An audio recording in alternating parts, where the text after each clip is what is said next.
तो hello friends, आज हम पढ़ने जा रहे हैं क्लास 9 के केमिस्ट्री के एक बहुत ही इम्पॉर्टेंट चैप्टर एटॉमिक स्ट्रक्चर के बारे में। तो चैप्टर 4 है ये। हम पार्ट वाइज इस चैप्टर को कंप्लीट करेंगे।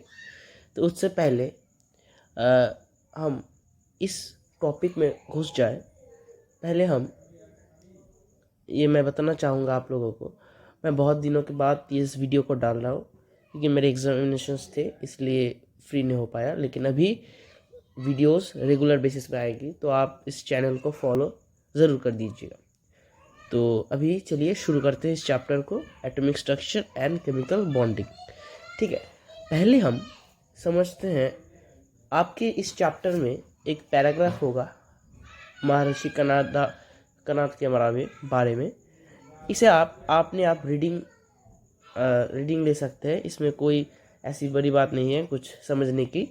मैं आपको समझाना शुरू करूँगा डाल्टन्स एटॉमिक थ्योरी से। तो चलिए शुरू करते हैं। हाँ, तो ये है postulates of Dalton's atomic theory. Postulates मतलब कुछ पॉइंट्स जो डाल्टन्स एटॉमिक थ्योरी कहता था, means which were said by Dalton itself. Okay, so firstly what is there? All matter is made up of small particles called atoms. यानी सभी जो matter है वो स्मॉल पार्टिकल्स एटम से बने हैं। अगर सपोज आपके पास एक बुक है, सपोज ये एक बुक है आपके पास, ठीक है। तो यहाँ पर लिख देता हूँ बुक। सपोज आपके पास इस बुक है। अगर आप बुक का एक टुकड़ा लेंगे, उसको तोड़ेंगे, उसके बाद फिर एक और टुकड़ा लेंगे, ऐसे ऐसे छोटे छोटे टुकड़े करके अगर देखेंगे ना, तो आप पाएंगे सबसे लास्ट में जो टुकड़ा बचेगा, according to this theory, according to Dalton's atomic theory, वो एटम से बना होगा। कहने का मतलब ये है कि ऑल मैटर यानी सभी चीज़ जो भी आप देख सकते हैं, उनका फंडामेंटल यूनिट एटम है। ठीक है, दूसरा पॉइंट है एटम इज द स्मॉलेस्ट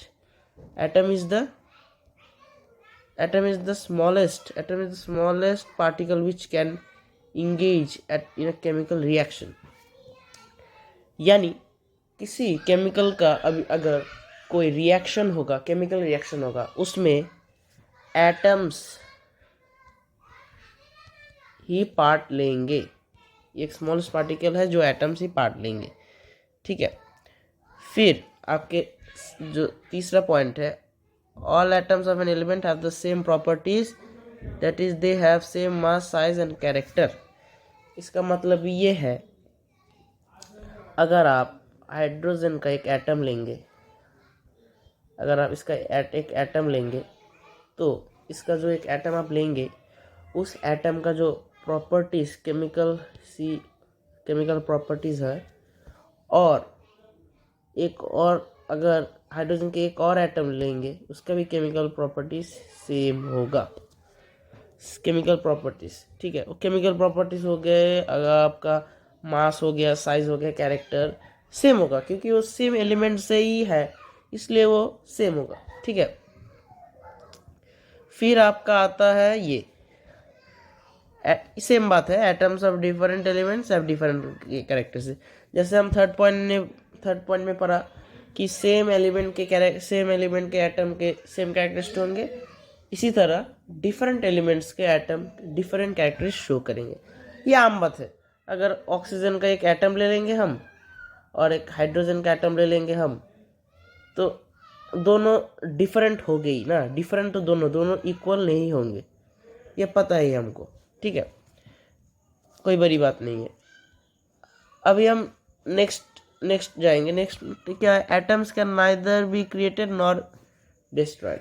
इसका मतलब एटम को हम नहीं बना सकते और उसको हम डिस्ट्रॉय भी नहीं कर सकते, एज सिंपल एज दैट। ठीक है, और फिर नेक्स्ट पॉइंट है, क्या बोलते हैं यहाँ पर? नेक्स्ट पॉइंट है atoms are invisible, means atoms को हम तोड़ नहीं सकते। अगर हम एक एटम ले लें, सपोज ये एटम होगा आपका, एटम हो गया, कलर कर देता हूँ आपको समझ आएगा, ये एटम हो गया आपका, इसे हम फर्दर नहीं तोड़ सकते।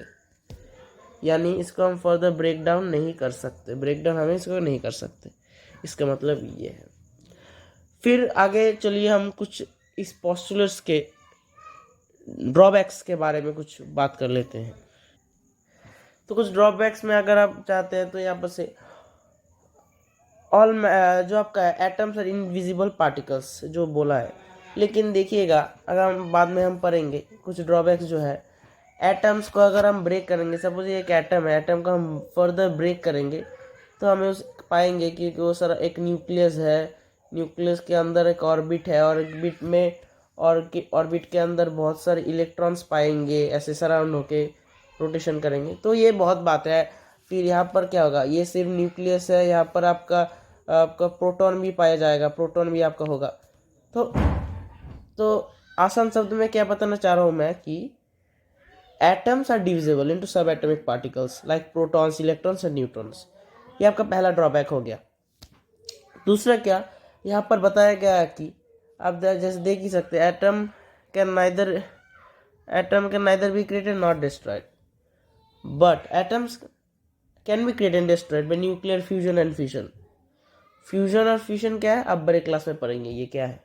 ये एक प्रोसेस है जहाँ से न्यूक्लियर रिएक्शन होते हैं, ठीक है। तो atoms can be created by nuclear fusion, आपका फ्यूजन हो गया, या फिर न्यूक्लियर फिशन।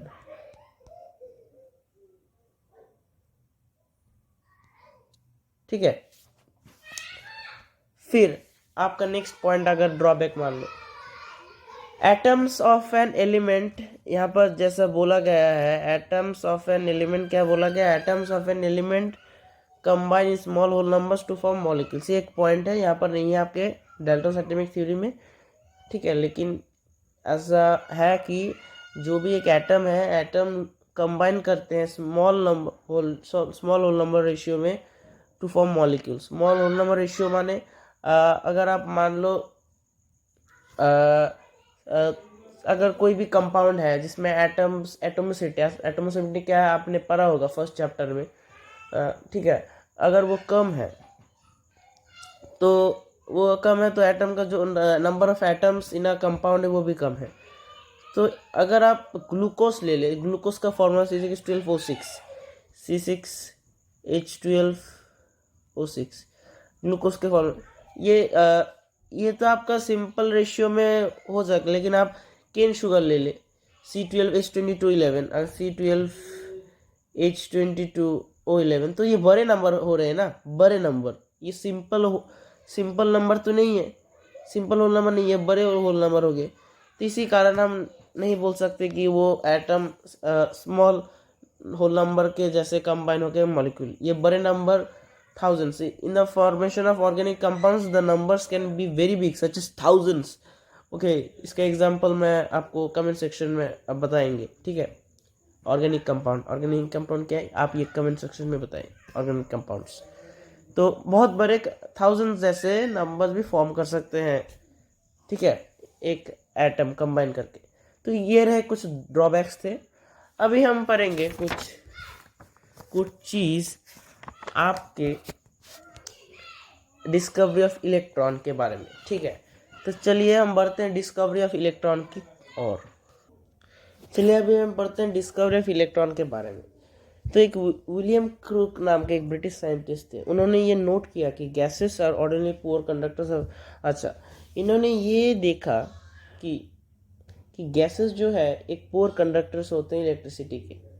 लेकिन अगर हाई वोल्टेज इलेक्ट्रिसिटी अगर कुछ लो प्रेशर के गैस में पास किए तो गैसेस भी कंडक्ट कर सकते हैं इलेक्ट्रिसिटी को।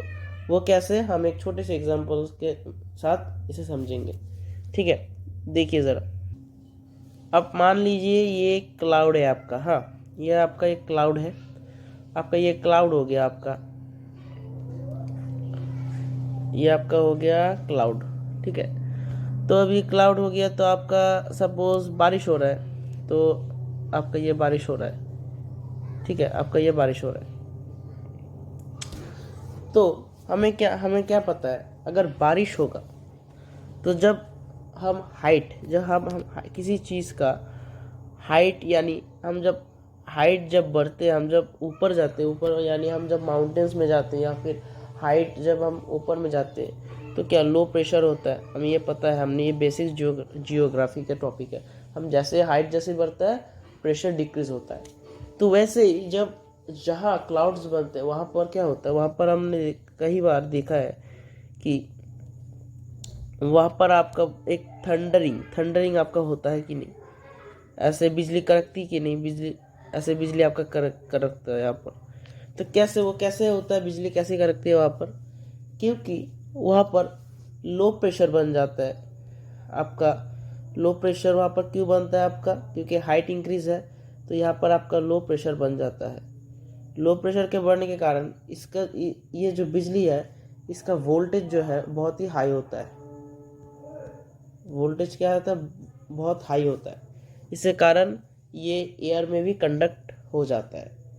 तो ये था एक एग्जांपल आपके टॉपिक को समझने के लिए। इसे हम क्या इस एग्जाम के साथ हमें क्या समझ में आता है कि अगर किसी एयर को आप ले ले और उसका प्रेशर घटा दे, वेरी लो प्रेशर तकरीबन 0.01 mmHg, और एक हाई वोल्टेज करंट को अगर हम पास करेंगे उस एयर मीडियम में, तो वो एयर मीडियम भी उस करंट को कंडक्ट कर पाएगा।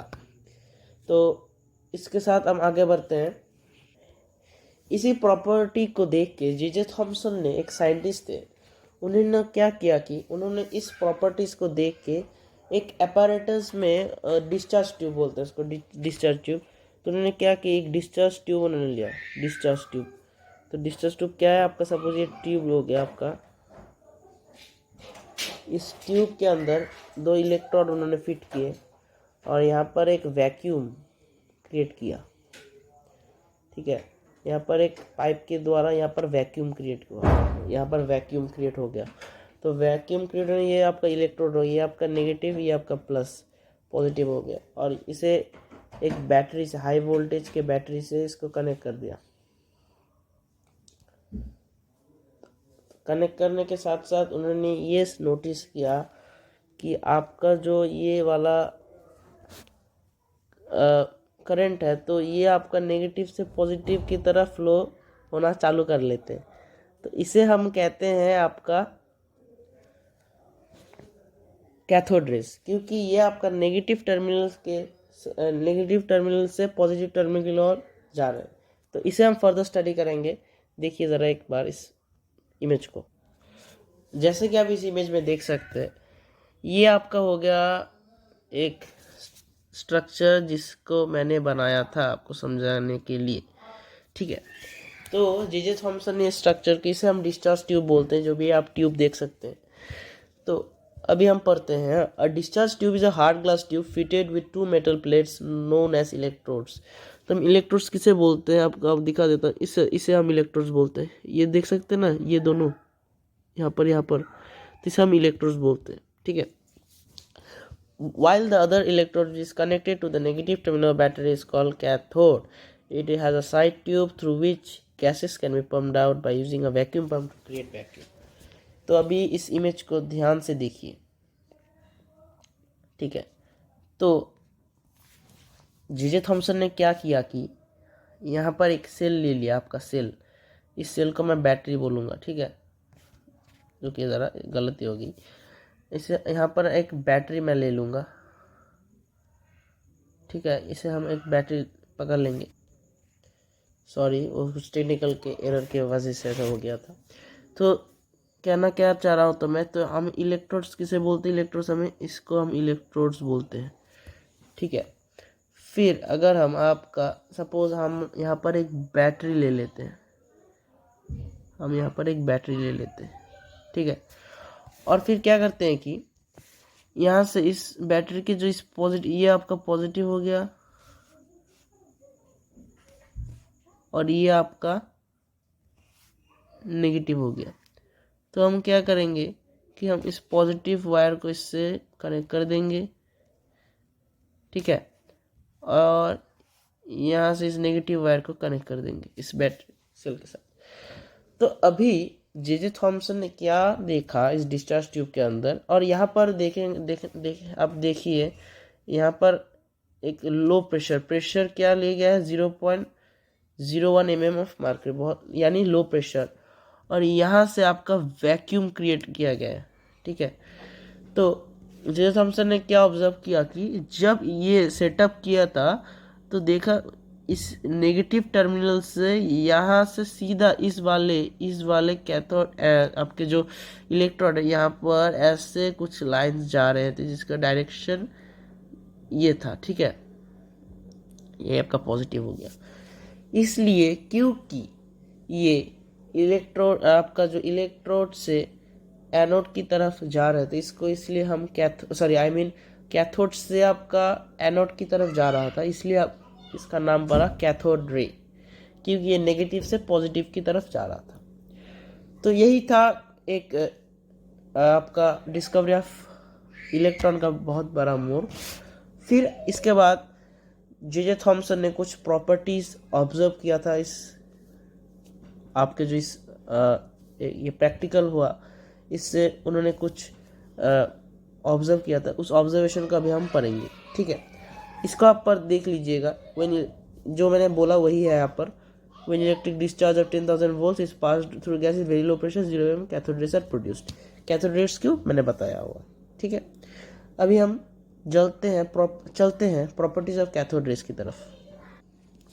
जैसे कि आप देख सकते हैं, इसका पहला जो प्रॉपर्टी यहाँ पर है, they travel from the cathode to the anode in straight lines, यानी जो भी आपका जो यहाँ पर एक डायग्राम मैं आपको ड्रॉ कर लेता हूँ। सपोज ये आपका डिस्चार्ज ट्यूब है, ये आपका इलेक्ट्रोड हो गया, ये पॉजिटिव वाला, ये नेगेटिव वाला। तो जो भी कैथोड रेज है वो स्ट्रेट डायरेक्शन में ट्रैवल करते हैं from cathode to anode, towards anode. ठीक है, ये था पहला पॉइंट। सेकेंड पॉइंट था they cause a greenish yellow fluorescence on a soda glass screen placed in the tube, यानी अगर हम ट्यूब जो ये ट्यूब है, अगर हम इस ट्यूब के इस साइड में या फिर कुछ कहीं भी अगर हम एक सोडा ग्लास स्क्रीन को अगर रख दे, तो ये आपका ग्रीनिश येलो फ्लोरोसेंस, यानी हमें इस जो रेज है ये हमें ग्रीनिश येलो दिखाई देंगे। ये था दूसरा पॉइंट। तीसरा पॉइंट बहुत ही इंपॉर्टेंट है। तीसरा पॉइंट ये है कि जब भी उन्होंने, आप देख लेंगे, मैं समझा देता हूँ फिर हम तीसरे पॉइंट में चलेंगे। क्या देखा, सपोज ये आपका ये ट्यूब हो गया। ठीक है, और हमने क्या किया कि हमने यहाँ पर दो जो इलेक्ट्रोड है उन्हें प्लेस कर दिया। एक आपका हो गया यहाँ पर नेगेटिव, ये आपका हो गया पॉजिटिव। तो यहाँ से हम क्या करेंगे, ये आपका हो गया नेगेटिव वायर, ये आपका हो गया पॉजिटिव वायर। फिर आपका ये हो गया आपका बैटरी। ठीक है, तो फिर आपका जो इलेक्ट्रिसिटी है, जो आपका कैथोड रेज है, वो यहाँ से यहाँ की तरफ ट्रेवल करना शुरू कर देंगे।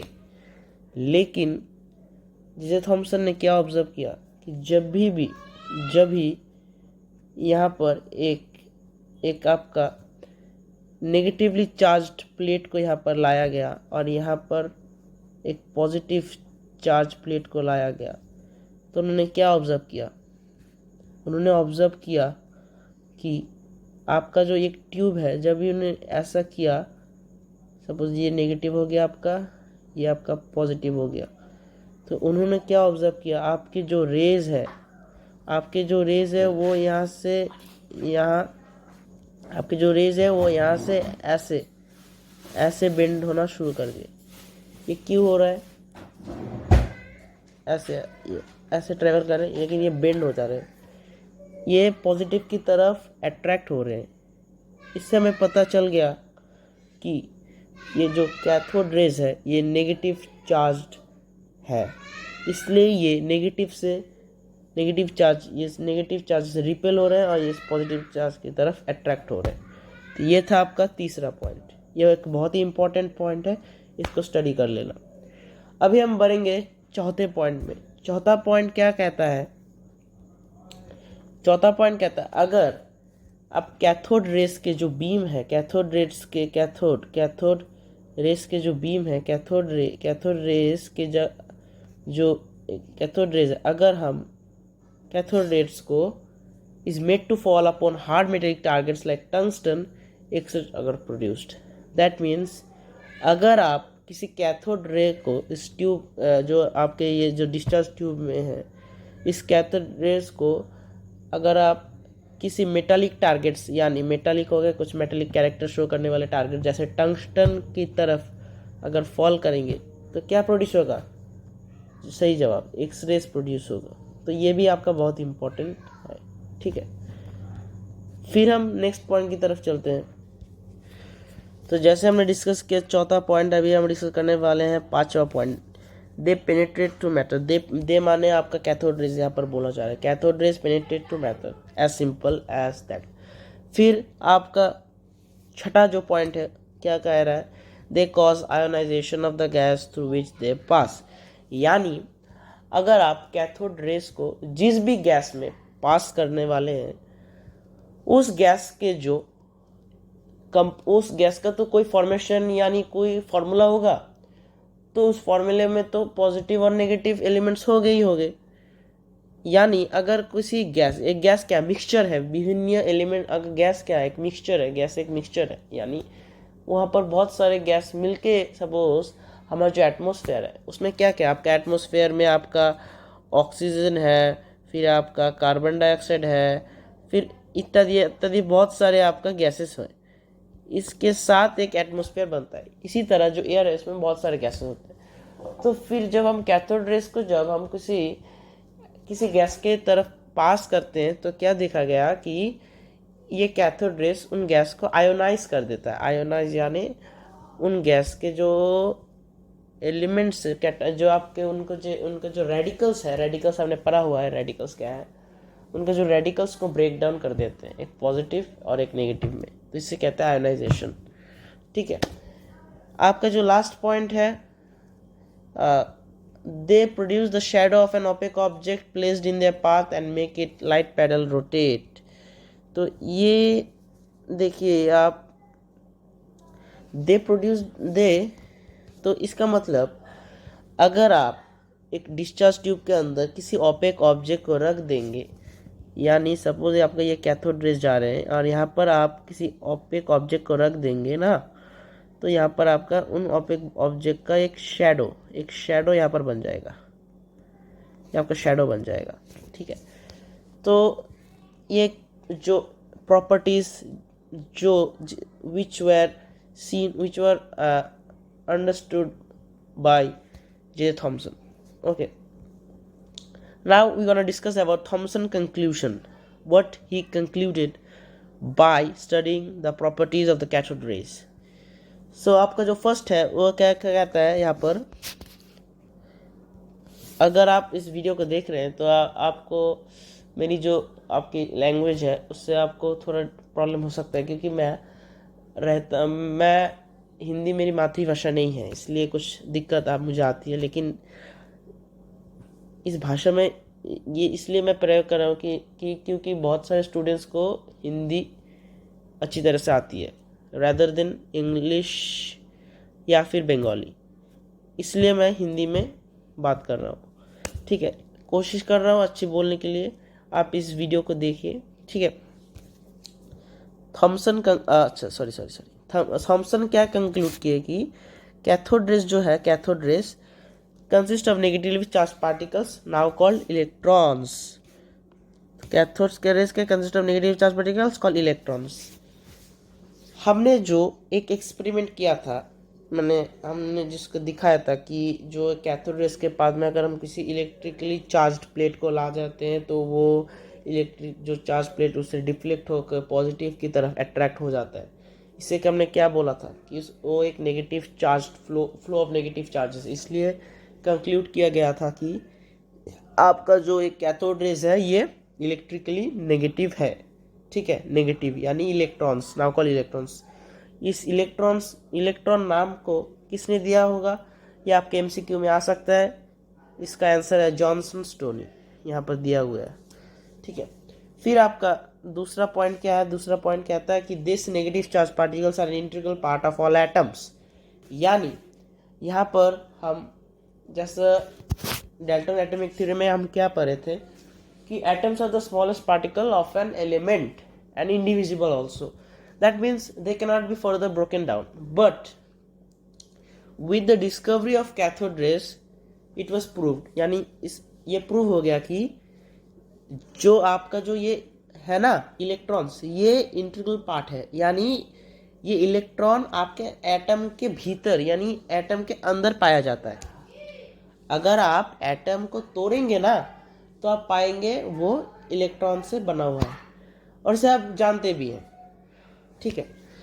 अभी लास्ट पॉइंट जो है, लास्ट पॉइंट क्या कहते हैं, electrons have both definite mass definite electric charge both of which are independent of the nature of gas in the discharge tube, यानी आपका जो इलेक्ट्रॉन है इसका एक डेफिनेट मास होगा, डेफिनेट इलेक्ट्रिक चार्ज होगा, यानी चार्ज यानी इसका जो कूलम उसका एक चार्ज डेफिनेट होगा और मास भी डेफिनेट होगा, वो इंडिपेंडेंट, और उसका वो इंडिपेंडेंट होगा किसी भी नेचर गैस में अगर हो ये डिस्चार्ज ट्यूब में, ठीक है। अभी हम प्रॉपर्टीज ऑफ इलेक्ट्रॉन्स के बारे में पढ़ेंगे, तभी अभी हम पढ़ने जा रहे हैं प्रॉपर्टीज ऑफ इलेक्ट्रॉन्स के बारे में। तो आपका प्रॉपर्टीज ऑफ इलेक्ट्रॉन्स तो आविष्कार हो गया कि इलेक्ट्रॉन होते हैं, लेकिन आपकी इसके जो प्रॉपर्टीज है वो अभी हम डिस्कस करेंगे, ठीक है। तो इलेक्ट्रॉन जो उसका फर्स्ट प्रॉपर्टी है उसका कि आपका जो इलेक्ट्रॉन होगा उसका electrons from all sources are alike having identical mass. अगर आप एक इलेक्ट्रॉन को लेंगे ना, अगर किसी भी एलिमेंट का अगर एक आप इलेक्ट्रॉन को ही स्टडी करेंगे, किसी भी एलिमेंट हो गया, ओके, तो उसका जो प्रॉपर्टीज जो इंडिपेंडेंटली इलेक्ट्रॉन्स का जो प्रॉपर्टीज होगा ना वो सभी एलिमेंट में सेम ही होगा, ठीक है। ये होगा पहला point. Second, they are constituent part of all atoms, यानी एटम को कॉन्स्टिट्यूट में बहुत बड़ा रोल प्ले करता है इलेक्ट्रॉन। ये आपका हो गया फंडामेंटल यूनिट है, अगर आप एटम के ले लो ये इलेक्ट्रॉन आपका एक फंडामेंटल यूनिट हो गया। और भी यूनिट्स है फंडामेंटल यूनिट जैसे प्रोटॉन, उसका हम अगले वीडियो में प्रोटॉन की डिस्कवरी के बारे में भी पढ़ेंगे, ठीक है। फिर आपका हो गया क्या, the mass of an electron is 1837 the mass of an hydrogen atom, और तो इस वैल्यू का आप याद रखेंगे, ये आपका एमसीक्यू के लिए इंपॉर्टेंट है, ठीक है। और इसका मतलब क्या है 1/1837 यानी mass the mass of an hydrogen atom. अगर आप इसका मतलब 1/1837 द मास ऑफ हाइड्रोजन, इसका मतलब है अगर आप 1837 को हाइड्रोजन का मास मान लीजिए तो उसके कंपैरिजन में एक यूनिट आपका इलेक्ट्रॉन का मास होगा। तो आप समझ सकते हैं कितना लाइट वेट, कितना नेग्लिजिबल वेट है आपका एक इलेक्ट्रॉन का। हमें पता है हाइड्रोजन जो है वो लाइटेस्ट एलिमेंट है, उससे भी हल्का एक इलेक्ट्रॉन होता है, तो अभी समझ सकते हैं कितनी नेग्लिजिबल वेट है इसका। फिर दूसरे पॉइंट में हम पढ़ेंगे the electron is extremely small, its radius is less than earth. Okay, अच्छा सॉरी, इस पॉइंट का तो पढ़ना भूल गया। Electron carries unit negative charge of earth magnitude kilo, इसे भी आप याद रखना, ये आपका इंपॉर्टेंट होगा। तो एक इलेक्ट्रॉन हमें पता है नेगेटिव चार्ज है, तो इसका कुछ मैग्नीट्यूड कुछ तो इसका एक मैग्नीट्यूड होगा ना, कितना नेगेटिव है, क्या बात है। तो इसलिए इसका जो नेगेटिव चार्ज है क्या है -1.602 × 10⁻⁹ इस वैल्यू को आप याद रखेंगे। फिर आपका हो गया the electron is extremely small, its radius is less than आपका ये वैल्यू। तो अभी पता है अगर आप एक एटम को देखना चाहते हैं तो आपको क्या करना पड़ेगा, आपको पता है आपको क्या करना पड़ेगा, आपको एक इलेक्ट्रॉन माइक्रोस्कोप के अंदर ही एटम को दिखाई देगा, वो भी रियली एक एटम इतना छोटा है, और एक इलेक्ट्रॉन को देखने के लिए आपको उस एटम को भी जूम करना पड़ेगा, फिर जाके आपको इलेक्ट्रॉन दिखाई देगा। वो बहुत बहुत पावरफुल माइक्रोस्कोप होगा, बहुत, ठीक है। तो इसलिए ही आप समझ सकते हैं कितना छोटा इलेक्ट्रॉन है। तो वहाँ पर भी ये 1 × 10⁻⁻15 मीटर इतना छोटा इलेक्ट्रॉन है, ठीक है। तो आप यहाँ से इलेक्ट्रॉन का जो डेफिनेशन है ये पढ़ सकते हैं. What is electron? Electron may be defined as a substance particle having unit charge and mass equal to 187 hydrogen atom is denoted by the symbol ये. तो इसे हम समझते हैं A0 -1 का मतलब है ये जो -1 है ये डिनोट कर रहा है आपका जो ये -1 हो गया, आप ये डिनोट कर रहा है आपका चार्ज. ठीक है, ये आपका चार्ज डिनोट कर रहा है. और आपका जो ये 0 हो गया ना, ये 0 आपका मास डिनोट कर रहा है. अभी हम बोलेंगे सर मास 0 क्यों है? मास 0 इसलिए है कि क्योंकि इलेक्ट्रॉन का वेट इतना छोटा, इतना नेग्लिजिबल होता है क्योंकि स्टडीज के इजियर करने के लिए हमें इसका मास 0 पकड़ लेते हैं. जब हम रिप्रेजेंट करते हैं इलेक्ट्रॉन को तो उसका मास हम 0 ऐसे रिप्रेजेंट करते हैं. ठीक है, अभी हम आते हैं अगर नेक्स्ट वाले वीडियो में हम पढ़ेंगे डिस्कवर प्रोटॉन्स. लेकिन साइंटिस्ट ने क्या पाया कि हमें पता है atoms are found to be neutral. तो विद द डिस्कवर इलेक्ट्रॉन ये तो हमें बात पता चल गई कि जो अभी एटम है वो नेगेटिवली चार्ज है. लेकिन ये तो पॉसिबल नहीं है ना, वो तो न्यूट्रल होगा. यानी उसका जो नेट जो उसका चार्ज होगा तो वो 0 होगा ना, इसलिए तभी तो वो न्यूट्रल होगा. अगर उसका चार्ज अब नेगेटिव हो गया तो उसका कुछ भी पॉजिटिव भी चाहिए, इसलिए फिर ना वो न्यूट्रल होगा ना. तो इसी जो लॉजिक के साथ डिस्कवरी हुआ प्रोटॉन का, वो कैसे हुआ वो हम पढ़ेंगे नेक्स्ट वाले वीडियो में. ठीक है, तब तक के लिए थैंक यू. अगर आपने इस वीडियो को लास्ट तक देखा है तो एक लाइक तो आप कर ही सकते हैं और चैनल को सब्सक्राइब कर दीजिएगा ऐसे ही कंटेंट्स के लिए. तो नेक्स्ट पार्ट में हम डिस्कवरी ऑफ प्रोटॉन्स के बारे में पढ़ेंगे. अगर आप अब तक जब जितना भी पढ़ा है, अगर इनमें से कुछ भी डाउट है तो आप बेझिझक आप कमेंट सेक्शन में बता सकते हैं. मैं ट्राई करूँगा आपका डाउट सॉल्व करने के लिए. तब तक के लिए गुड बाय, थैंक यू.